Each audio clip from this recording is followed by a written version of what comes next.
Ya, saudara, kami lanjutkan dengan apa yang ditulis oleh Harian Kompas hari ini, bagaimana Presiden berupaya untuk meminta perhatian selama 2 minggu ke depan agar kendalikan kasus COVID-19 di Pulau Jawa.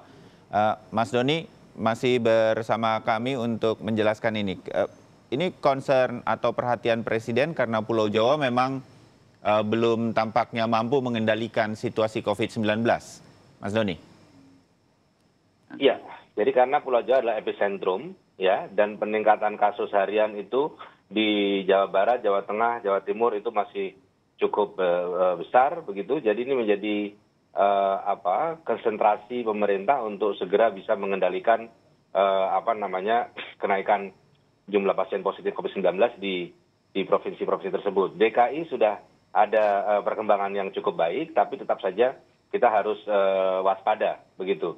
Artinya apa? Artinya PSBB itu memang harus diperketat lagi, ya, harus dioptimalkan lagi, ya, sehingga ya kita bisa segera ya melandaikan kurva, ya, terutama di Pulau Jawa sebagai epicentrum utama penyebaran COVID-19.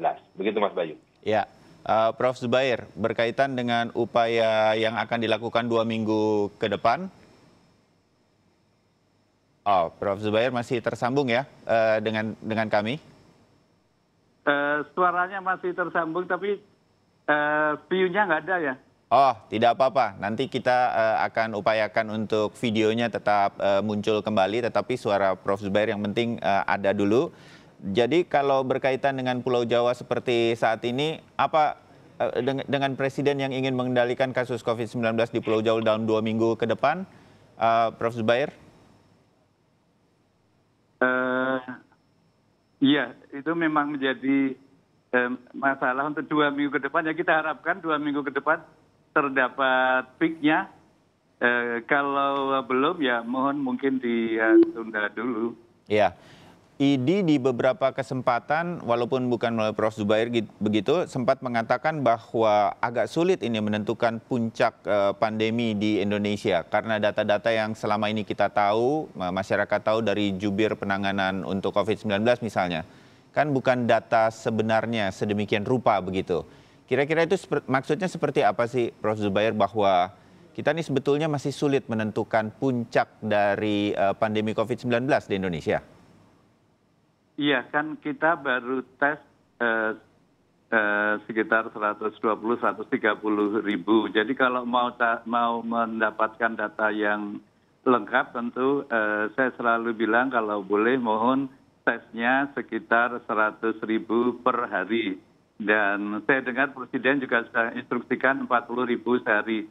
Ya, kita mulai dengan 40 ribu sehari itu segera dikerjakan sehingga gambaran pandemi di Indonesia ini menjadi lebih nyata. Karena kan para ahli dan juga dikutip oleh Menteri Keuangan Sri Mulyani bahwa kita bulan Mei ini bisa 95 ribu dan bulan Juli banyak peneliti yang bilang 106 ribu. Artinya kita belum mendeteksi yang banyak itu masih ada di bawah permukaan laut. Jadi kita mirip-mirip melihat dari puncak gunung es gitu ya. Jadi itu dulu yang harus dikerjakan, tes yang sebanyak mungkin. Karena itu tadi saya bilang bahwa mungkin parameter pertama bukan mengenai jumlah kenaikan, karena kita akan terus mendapatkan kenaikan jangka panjang, namun lebih ke arah angka kematian. Jadi kalau angka kematiannya mulai amat berkurang, mungkin di situ waktunya untuk mulai mengendorkan PSBB. Ya, sementara sekarang belum juga kan, untuk angka kematian masih tinggi, begitu, Prof. Zubair? Iya, belum. Sekarang belum. Oke, ya, saya mau sedikit mengambil tengah-tengah karena waktu kita tersisanya sedikit saja begitu. Mas Doni, koreksi saya kalau saya salah juga ya. Masyarakat sekarang melihat tampaknya begini, di tengah ini seperti kalau saya menempatkan diri menjadi pemerintah begitu, memang kalau kita PSBB ini makin lama, bahkan dengan PSBB yang masih cukup longgar sebetulnya, ekonomi kita ini memang terus akan terpuruk begitu, sudah pasti. Nah, ketika kemudian kita sedikit melonggarkan, kita akan membiarkan penyebaran yang kemudian akan meluas lagi dari upaya yang sekarang ada. Nah, dilema ini kemudian apa kemudian kira-kira bisa jalan tengahnya, Mas Doni? Apa yang kemudian masyarakat bisa ambil dari kemungkinan-kemungkinan ini? Tentu sebagian masyarakat merasa, ya saya sudah harus bekerja lagi, saya butuh uang. Tetapi sebagian masyarakat masih khawatir untuk keluar rumah karena punya orang tua di atas 60 tahun, yang kalau saya bekerja, saya pulang, nanti saya bisa menularkan orang tua saya. Nah, bagaimana kemudian tengah-tengah ini bisa nyaman bagi masyarakat, kalaupun tengah-tengah ini yang akan diambil oleh pemerintah Indonesia, Mas Doni? Baik, jadi arahan Presiden jelas bahwa pelonggaran PSBB itu harus dilakukan secara hati-hati dan tidak tergesa-gesa.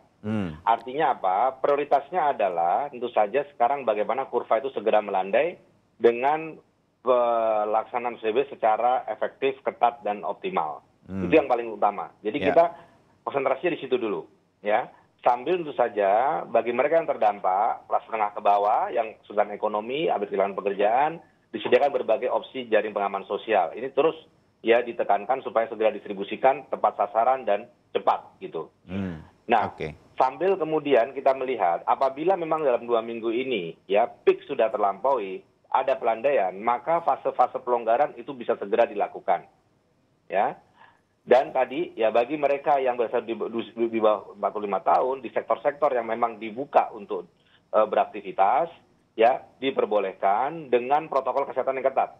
Dan jangan lupa Mas Bayu bahwa pun ketika kita sudah melonggarkan ini protokol kesehatan jangan kemudian kita abaikan ya karena kita sudah dalam kondisi new normal, artinya bekerja masker, ya hand sanitizer, tidak kontak fisik, social distancing, physical distancing. Nah, itu tetap menjadi satu budaya baru kita dalam beraktivitas di luar rumah. Begitu Mas Bayu. Oke. Ya, saya sedikit ke bagian akhir untuk Prof Zubair begitu. Baru tadi malam saya mendengar berita begitu, Prof Zubair, Rusia itu sedikit akan melonggarkan PSBB-nya mereka atau lockdown-nya mereka. Tetapi selama lockdown kemarin, salah satu yang mereka persiapkan tampaknya sesuai dengan himbauan dari WHO, Prof, yaitu mempersiapkan pelayanan kesehatan. Kalau setelah ada kelonggaran, ada lonjakan lagi mengenai penyebaran virus corona.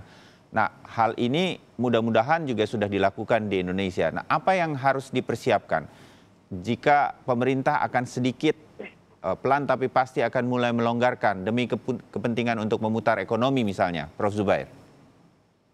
Iya, mungkin karena tadi di Siti Rusia. Rusia itu tadinya juga minim sekali, tapi mendadak sekarang masuk salah satu ranking paling tinggi di dunia. Betul. Setelah Amerika dan beberapa negara yang lain. Jadi mereka tentu harus lebih hati-hati dari kita. Untuk Indonesia, ya yang saya mintakan adalah tes yang sebanyak mungkin sehingga potret kita menjadi lebih jelas dan karena kalau dites katakanlah Amerika sekarang sudah tes 8 juta tes lebih. Kita kalau dihitung per jumlah 1 juta penduduk masih rendah sekali.